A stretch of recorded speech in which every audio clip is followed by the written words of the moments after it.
Good evening and welcome to IBA News, coming to you from Jerusalem. Israel is continuing its policy of striking at Hamas terrorists in Gaza. 2 Hamas gunmen were killed and 2 others wounded in an overnight airstrike. The 4 terrorists were targeted while traveling in a car near the border fence adjacent to the El Baraj refugee camp. The army said the gunmen were intercepted before they could attack IDF soldiers operating on the Israeli side of the border. Hamas said that the men were members of the so-called Night Guard that patrols the border and includes activists from different factions. Prime Minister Ehud Olmert is reviewing criteria for the release of Palestinian prisoners, including the definition of terrorist with blood on their hands. This ahead of any possible prisoner release deal in exchange for captured IDF soldier Gilad Shalit. Vice Premier Rafi Eitan said the current criteria makes a swap for Shalit nearly impossible. However, Egyptian sources said today there is no truth to reports that the two sides have renewed contacts over a possible prisoner deal. Knesset members from across the political spectrum at the Foreign Affairs and Defense Committee reacted sharply to the changing criteria. They were speaking to IBA's Ali Wagelerner. I think that the idea to change the criteria to release prisoners for the Hamas will be a huge mistake. It will encourage the terrorists to carry out attacks against Israelis, against innocent Israelis, and it will encourage them as well to kidnap Israeli citizens and soldiers in order to use them in a bargain in the future. But if, for instance, they committed the crime years before the Oslo process and they sit behind bars many years, I think that those are criteria that should be taken into account. The government is very flexible about the Palestinian Authority. 2 years ago, it was no partner and terrorist-supporting authority, and suddenly Abu Mazen al-Fayyad became partner for peace, and now the government is also very flexible about murderers. Murderers are not exactly murderers. My view is that you have to separate between those who are very dangerous for the future of Israel and those who acted in the past.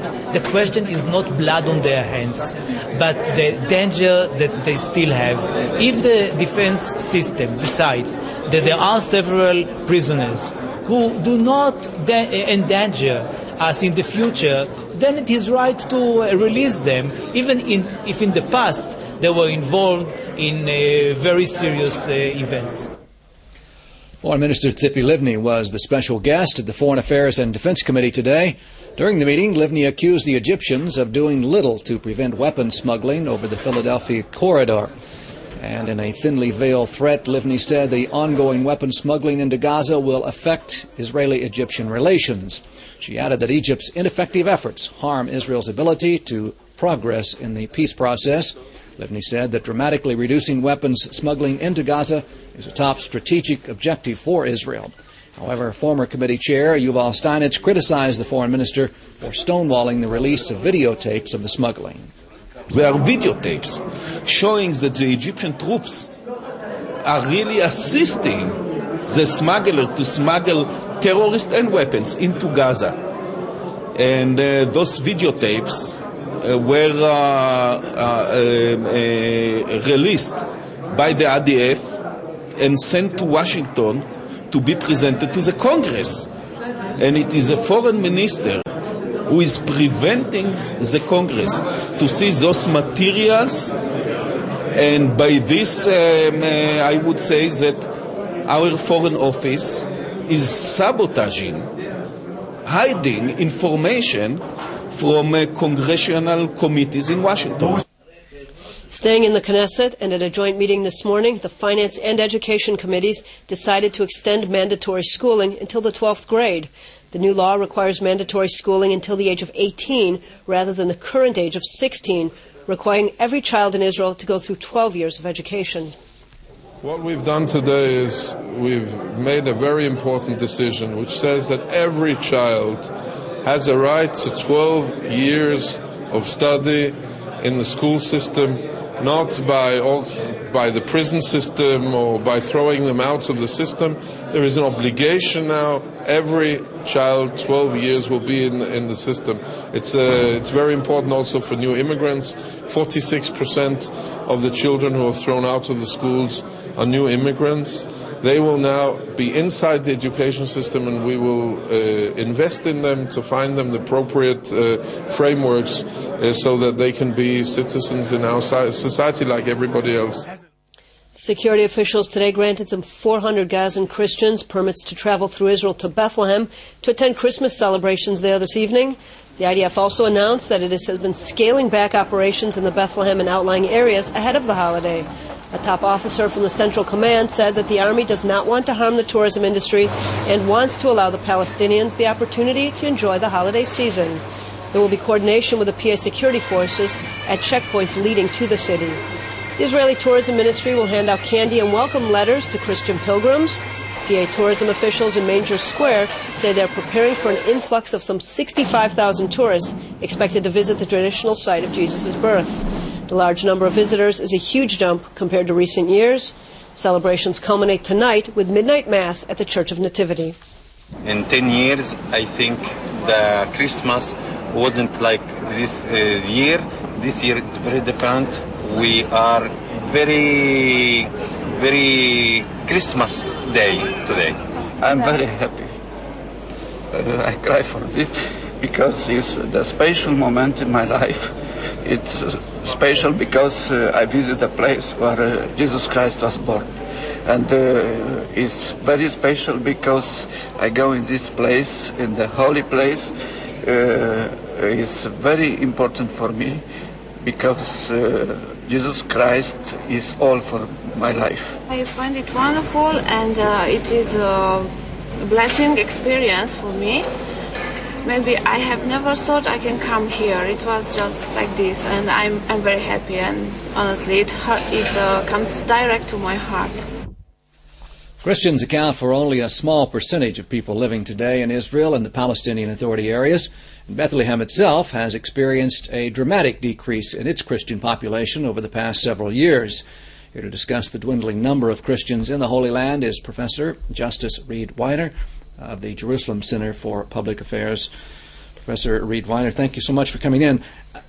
Everyone agrees that there are fewer Christians in the Palestinian-controlled areas, but there are disagreements over the numbers. Why is it so hard to put an exact number on the number of Arab Christians?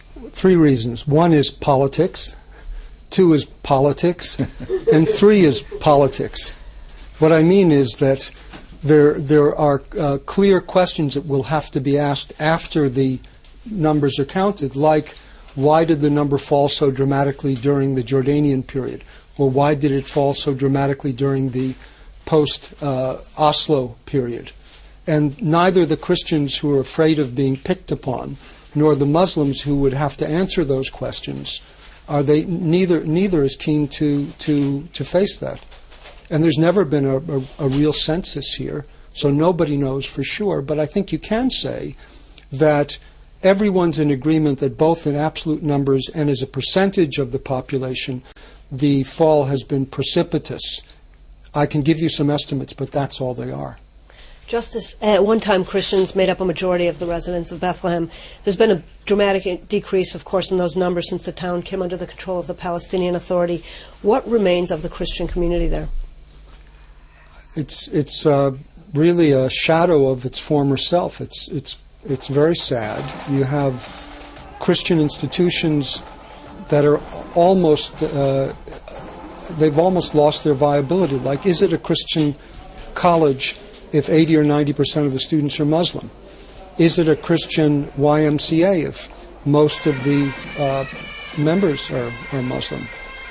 That's the reality, that Christians have left, in effect, dooming the city of Bethlehem, the birthplace of Christ and the place where the most antique of Christian artifacts are situated.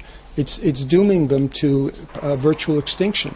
Are you able to put your finger on why these declining numbers? Is it economics? Is it terrorism on the part of Muslims against their Christian brothers, or is it just a chance to seek a better life elsewhere?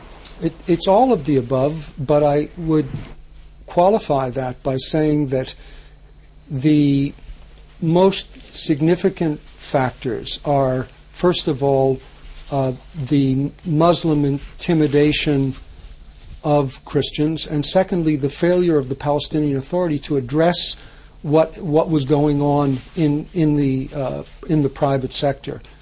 If the Palestinian Authority were functioning like a government should function, then there would still be some Christian immigration, but it wouldn't have declined as precipitously as it has.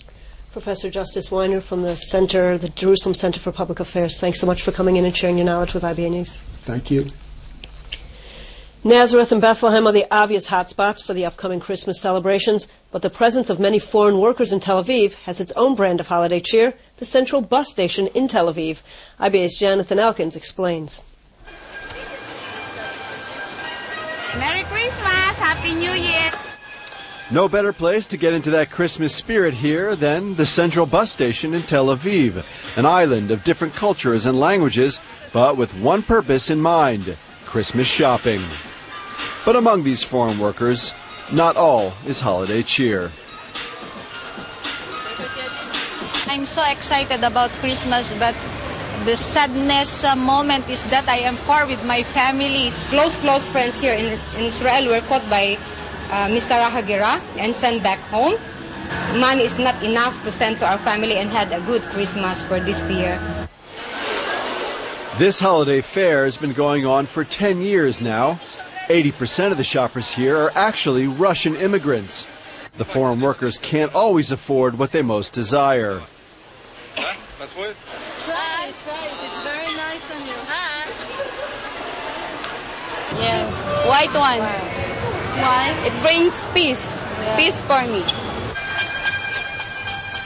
And though the workers have much to be happy about over this Christmas season, they still have one holiday wish.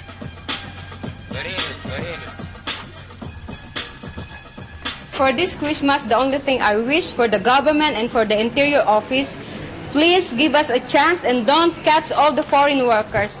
Give them a chance to be legal. The tourism industry has experienced a record year, and it's being bolstered by the current wave of Christian visitors here for Christmas. IBA's Leah Stern brings us that story.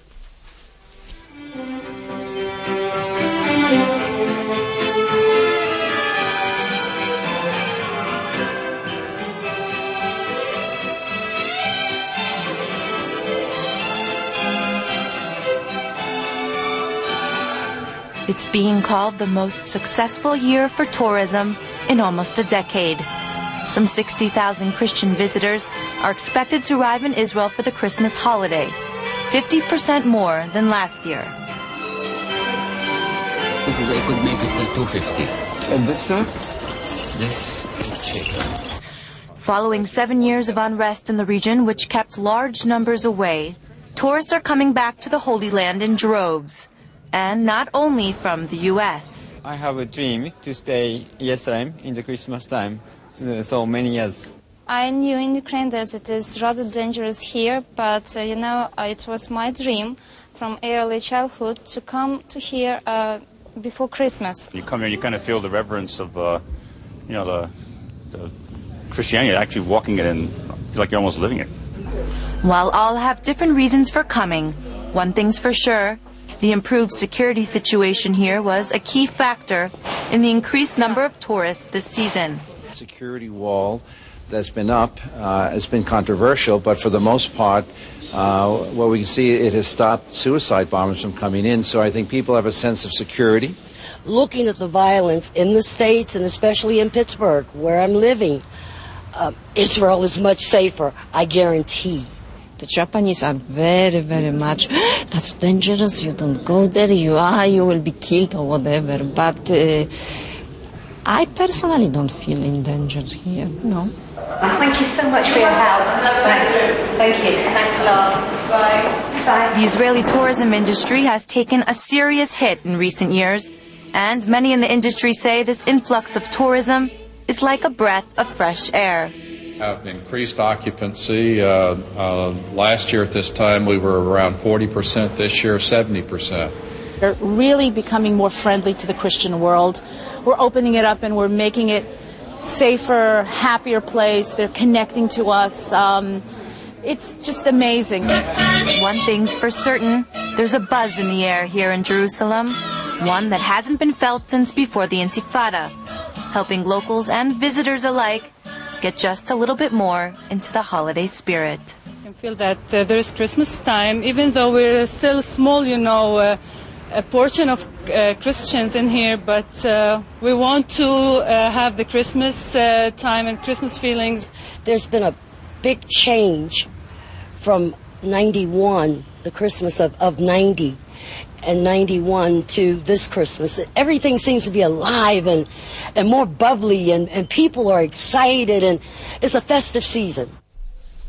Joining us now in the studio is David Parsons, Director of Media with the International Christian Embassy in Jerusalem. David, thanks for coming in this evening. You were here in the studio. You heard Professor Weiner talking about the declining numbers of Palestinian Christians in the Palestinian-controlled areas. Does your organization have contact with Arab Christians living under Palestinian control? And if so, what are they telling you? What's life like? Well, we've made a special effort over the years to engage with the local Palestinian Christian community. We have a special liaison on our staff who's full-time meeting with local believers here in the Holy Land. We're giving out presents to elderly Arabs in the old city of Jerusalem this year, Christmas presents to Arab children in Bethlehem through local pastors. So we do make a special effort to reach out to them, to engage with them, and especially at Christmas. Are organized Christian groups working to turn this trend around? The dwindling number of Christians in the Holy Land? I think that the Christian world in general hasn't woken up to the plight of the Palestinian Christians as much as they should. It's starting to sink in all the way from liberal Christians who are more pro-Palestinian all the way over to evangelical Christians who are more pro-Israel, that the Palestinian Christian community is a realization they're caught between a conflict between Muslims and Jews here, and that they need our special attention and care to help them cope and to help reverse this trend. And I know even like the Catholic Church has pledged $600,000 one year, others are pledging different ways, coming up with ideas, but it needs to be given a lot more thought and resources. Israel, of course, has a lot of support among Christian Zionists around the world. Many come here not just once, but numerous times to visit and show and demonstrate their support. What's it like for you as a Christian living in Israel, a Jewish homeland?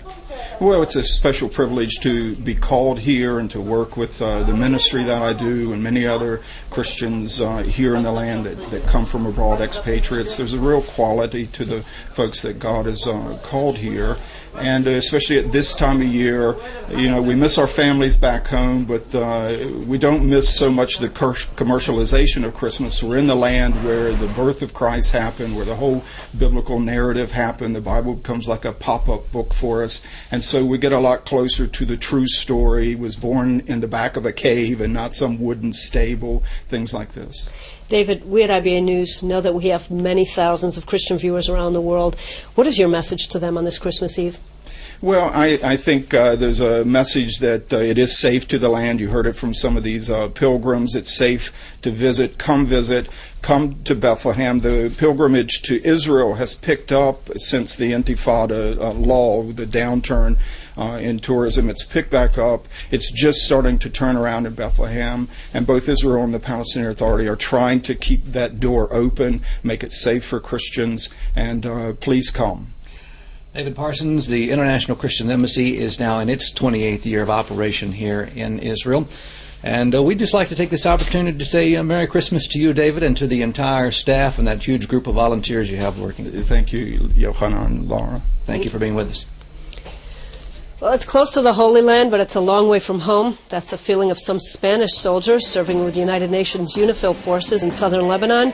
UN troops led the singing during a Christmas service attended by area residents today, and some of the soldiers helped distribute gifts to children in several local villages. One part, I'm a little sad because my family is in Spain. But now we are working for my country, and I'm very glad, I'm very happy to work for these people in Lebanon. I feel very good to have the people here and to keep the peace. In New Zealand, it's a case of Santa's gone wild. A gang of about 50 drunk Santa Clauses rampaged through a cinema complex. These inebriated St. Nicholases were anything but saints as they ran through the area shouting obscenities, ripping down posters, scaring children, and setting off a fire alarm. And where did all of this not-so-merry mayhem take place? In Christchurch. Where else? Police believe the jolly men in red were college students who had a little too much holiday cheer. I think it was some of Grandma's eggnog, Laura. I'm not sure. Stock talk now. Share prices on the Tel Aviv Exchange were mixed today. Blue chips up, high tech down. The shekel was stronger in foreign currency trading. Let's take a look at the late afternoon numbers.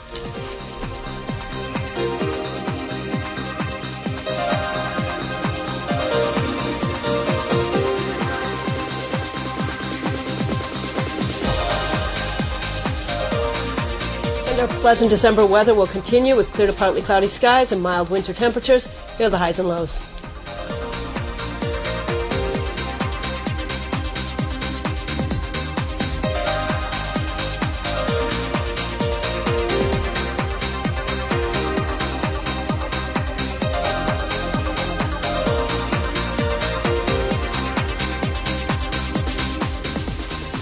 That's all for today. Leah Zinder will be here tomorrow at this same time on this same channel. Until then, thanks for watching. Have a great evening, and shalom from Jerusalem.